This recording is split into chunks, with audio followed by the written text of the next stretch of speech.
C S ಗೌಡ್ರು ಚಾನಲ್ಗೆ ಸ್ವಾಗತ. ಇವತ್ತು ಸಿಂಪಲಾಗಿ ಟೊಮೊಟೊ ಈರುಳ್ಳಿ ಚಟ್ನಿ ಹೇಗೆ ಮಾಡೋದು ಅಂತ ಹೇಳಿಕೊಡುತ್ತೇನೆ. ಈ ಚಟ್ನಿಗೆ ಬೇಕಾಗಿರುವ ಇಂಗ್ರೀಡಿಯೆಂಟ್ಸ್ಗಳನ್ನು ನೋಡೋಣ. ಟೊಮೊಟೊ 2 ಟೊಮೊಟೊ, ಸಣ್ಣದಾಗಿ ಹಚ್ಕೊಂಡಿರೋ ಟೊಮೊಟೊ, ಮತ್ತು 2 ಈರುಳ್ಳಿ, ಬೆಳ್ಳುಳ್ಳಿ, ಶುಂಠಿ, ಕರಿಬೇವು, ಕೊತ್ತಂಬರಿ ಸೊಪ್ಪು, ಬ್ಯಾಡಗಿ ಮೆಣಸಿನ್ಕಾಯಿ, ಖಾರಕ್ಕೆ ಗುಂಟೂರು ಮೆಣಸಿನ್ಕಾಯಿ ಬೇಕು ಅಂದರೆ ಹಾಕ್ಕೊಳ್ಳಿ, ಒಂದು ಅರ್ಧ ಬೌಲು ಕಾಯಿ ತುರಿ, ತೆಂಗಿನಕಾಯಿ ತುರಿ, ಕಡಲೆ ಸ್ವಲ್ಪ, ಉದ್ದಿನಬೇಳೆ ಒಂದು 3 ಸ್ಪೂನು, ಕಡಲೆಬೇಳೆ ಅದು ಒಂದು 3 ಸ್ಪೂನ್ ಹಾಕ್ಕೊಂಡಿದ್ದೀನಿ, 3 ಟೇಬಲ್ ಸ್ಪೂನು ಎಣ್ಣೆ, ಸ್ವಲ್ಪ ತುಪ್ಪ ಒಗ್ಗರಣೆಗೆ, ಸಾಸಿವೆ, ಉಪ್ಪು. ಈಗ ಮೊದಲೇ ಕಡಲೆಬೇಳೆ, ಉದ್ದಿನಬೇಳೆ ಮತ್ತು ಕಡಲೆ ಇದಿಷ್ಟನ್ನು ಹಾಕ್ಕೊಂಡು ಫ್ರೈ ಮಾಡ್ಕೊಳ್ಳೋಣ. ಮೊದಲಿಗೆ ಇವೆರಡನ್ನು ಫ್ರೈ ಮಾಡಿಕೊಂಡು ಆಮೇಲೆ ಅದನ್ನು ಹಾಕ್ಕೊಳ್ಳೋಣ. ಇದೆಲ್ಲ ಫ್ರೈ ಆಗಿದೆ.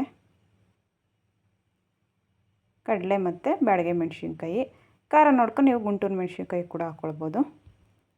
ಸ್ವಲ್ಪ ಬಿಸಿ ಆದರೆ ಸಾಕು, ಮೊದಲೇ ಫ್ರೈ ಮಾಡಿರ್ತೀವಿ, ಬೇಗ ಬಿಸಿ ಆಗುತ್ತೆ.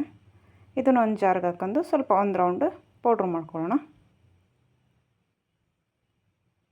ಅದೇ ಪ್ಯಾನ್ಗೆ ಸ್ವಲ್ಪ ಎಣ್ಣೆ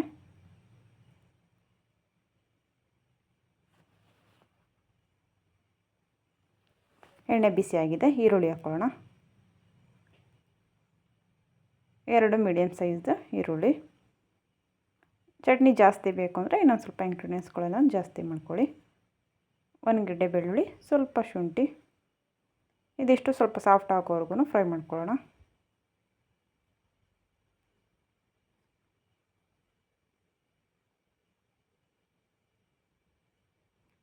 ಈ ಚಟ್ನಿ ದೋಸೆ, ಇಡ್ಲಿ, ಚಪಾತಿಗೆ, ರೊಟ್ಟಿಗೆ ಮತ್ತು ಬಿಸಿ ಅನ್ನಕ್ಕೂ ಚೆನ್ನಾಗಿರುತ್ತೆ. ಮತ್ತು ಟೊಮೊಟೊ ಹಾಕ್ಕೊಳ್ಳೋಣ. ಟೊಮೊಟೊ ಕೂಡ ಸಾಫ್ಟ್ ಆಗೋವರೆಗೂ ಫ್ರೈ ಮಾಡ್ಕೊಳ್ಬೇಕು.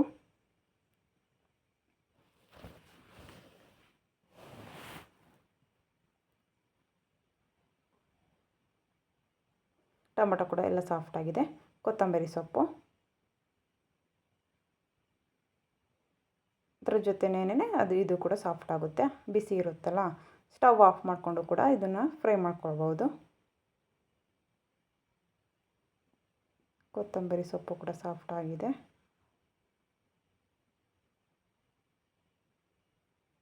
ಇದೆಲ್ಲ ಆರಿದ್ಮೇಲೆ ಅದೇ ಜಾರಿಗೆ ಹಾಕ್ಕೊಂಡು ರುಬ್ಕೊಳ್ಳೋಣ.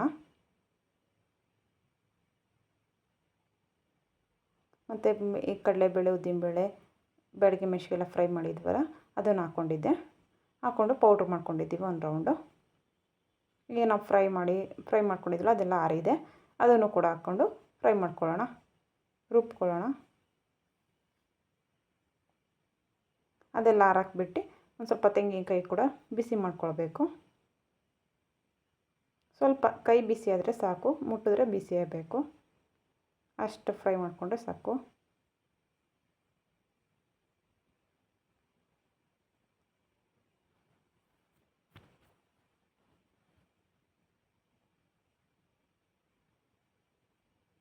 ತೆಂಗಿನಕಾಯಿ ಕೂಡ ಫ್ರೈ ಆಗಿದೆ.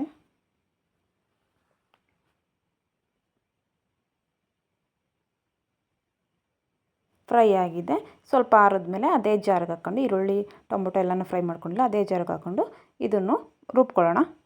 ನೋಡಿ, ರುಬ್ಬಾಗಿದೆ. ಇಷ್ಟು ಸಾಫ್ಟ್ ಆದರೆ ಸಾಕಾಗುತ್ತೆ. ತುಂಬ ಸಾಫ್ಟಾಗಿ ಚೆನ್ನಾಗಿ ಬಂದಿದೆ.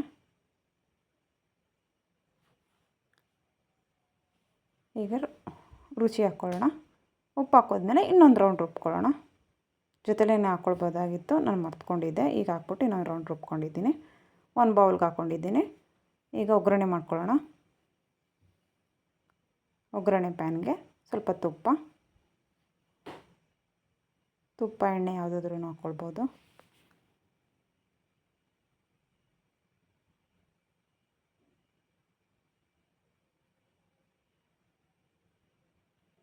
ಸ್ವಲ್ಪ ಸಾಸಿವೆ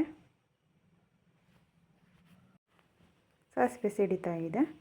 ಸಿಡಿದ ಮೇಲೆ ಕರಿಬೇವಿನ ಸೊಪ್ಪು ಹಾಕ್ಕೊಳ್ಳೋಣ.